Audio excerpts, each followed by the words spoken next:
What's going on, people? Welcome to 5/9's preview of Mega Man X DiVE. My name is Ironcane and I'm here to give my first impressions and overall thoughts of what I've played so far. I'll be touching on DiVE's gameplay, story, presentation, and lastly, what I'm most looking forward to when the game releases. As always, make sure to like the video if you enjoyed the content and let us know in the comments if you guys are excited to play Mega Man X DiVE when it releases. And don't forget to subscribe to stay up to date for everything we do here at 5/9. With that out of the way, let's get right into the video.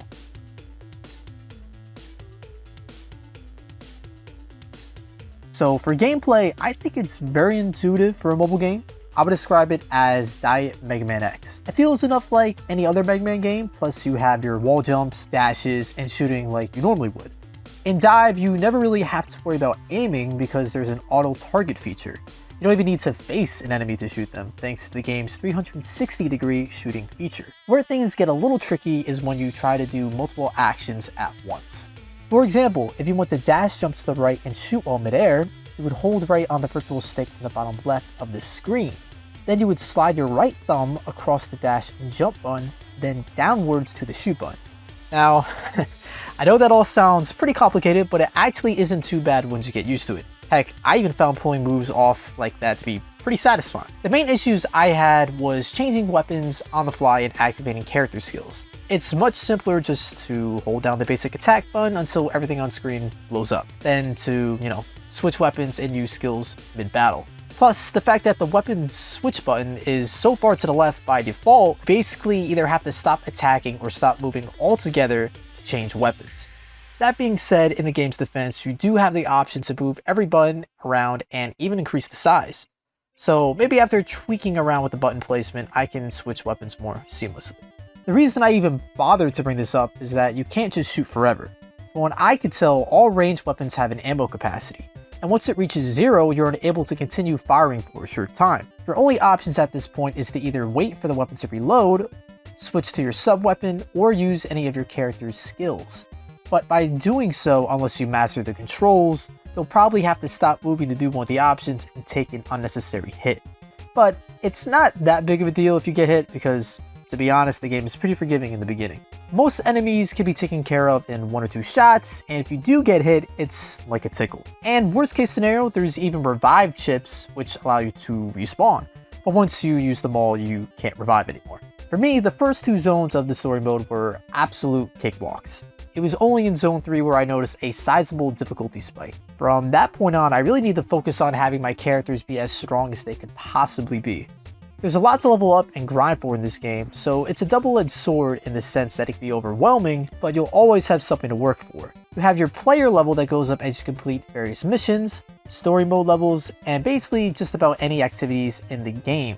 As your player level increases, you'll get stat boosts for all characters and unlock additional modes. Other ways to upgrade characters include leveling up their unique active and passive skills, ranking them up, aka increasing the stars on the unit a la Dragon Ball Legends, and equipping them with cards for additional stat boosts. Every other option is universal and affects all characters. This is because weapons, armor, and boss move chips can be used by anyone. Speaking of weapons, there's 2 types I've noticed so far. You got your busters, which are ranged, and melee weapons for close quarters encounters that deal high DPS. You aren't forced to bring one of each, so if you prefer to go full melee, you can. And if you'd rather just stick to range, you can do that as well. Alright, I feel like I talked about leveling and weapons enough, so now I'll go through DiVE's various modes. So in the main hub of the game, you'll see a box to the bottom right that shows 6 different screens: DiVE, Arena, Capsule, Mission, Equip, Character, and Lab. In DiVE, it'll bring up 4 more options: Story, Event, Co-op, and Challenge mode. They're all pretty self-explanatory, so I won't get too into it. In Arena, you have Battle mode, which is basically PvP. In a mode I won't be getting anytime soon because you have to be level 45. The rest aren't really modes per se, but I'll be briefly going over them. For a Capsule, this is where you'll be getting summoning for cool characters and weapons. And missions, you collect rewards for completing, well, spoilers, missions. Then there's Equip, where you can access your weapons, go into the repository to craft and equip armor, and Chip is where you access boss moves. In Character, you can look at all the units you have and want, and in Card is where you equip cards on characters for more stat boosts. Last up, there's the Lab. In the Item tab, you craft various things, and in Skills, guess what? You equip skills. And again, I have no idea what the last tab is because you need to be level 45 for some reason. Like, come on fellas, I got time, but not that much time. Before I forget, there is 3 little sub menus above the bottom right box as well. Drop event basically shows you how to get hunter badges. The raid boss is exactly what you think it is. And Dr. Light's lab is a thing where you throw these little cubes in a machine and pray you get something good, but you probably won't. At least I never got anything useful. But beyond that, you have daily energy, which lets you play levels, standing to buy stuff, medals for gachas, which look nearly identical to chrono crystals, but that's me. Let's move on to DiVE's story.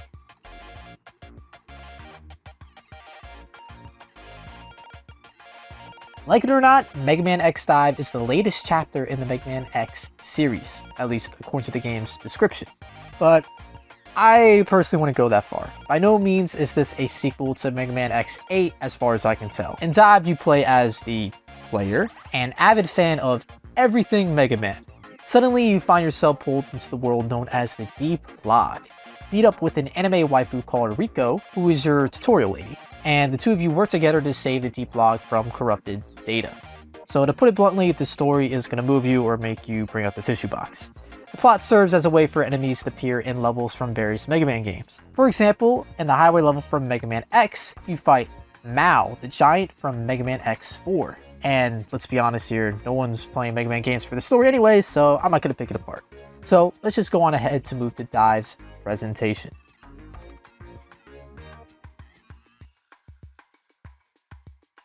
If there's anywhere DiVE and Mega Man games in general shine, it's definitely its music.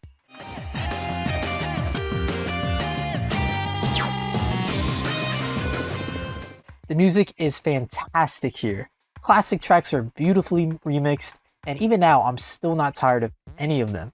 For looks, the game is fine. I didn't have my breath taken away like with Near Reincarnation, but it gets a passing grade from me. Each character has their own 3D model and 2D art as well. When the character viewer, each unit has their own unique animation, and I'll be honest, I actually had a lot of fun looking at them all.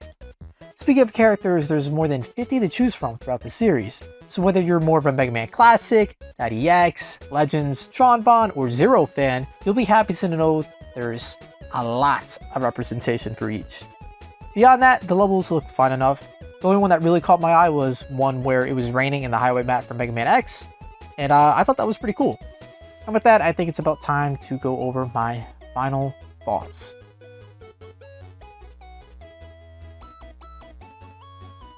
So to go over things really quickly, Mega Man X DiVE is a 2D platformer developed by Capcom Taiwan. From what I could see, this was their first game, so I think they did a solid job. I mean, you know, I guess it is Capcom, so if they messed up Mega Man, then that's kind of embarrassing.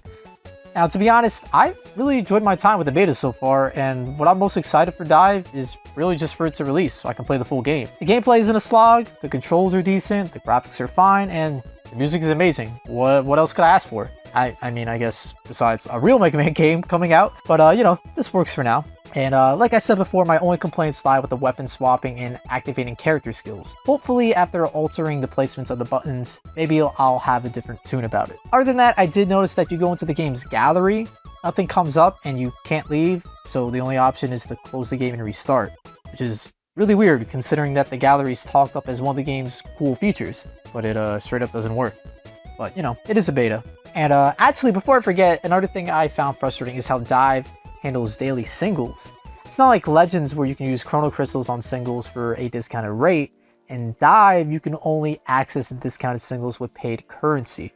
I was talking to Nolar earlier and he was telling me that it isn't exactly an uncommon thing with gachas, but still it's annoying to see like the singles flashing at me like it's some great deal, but then I can't even use it. It seems predatory.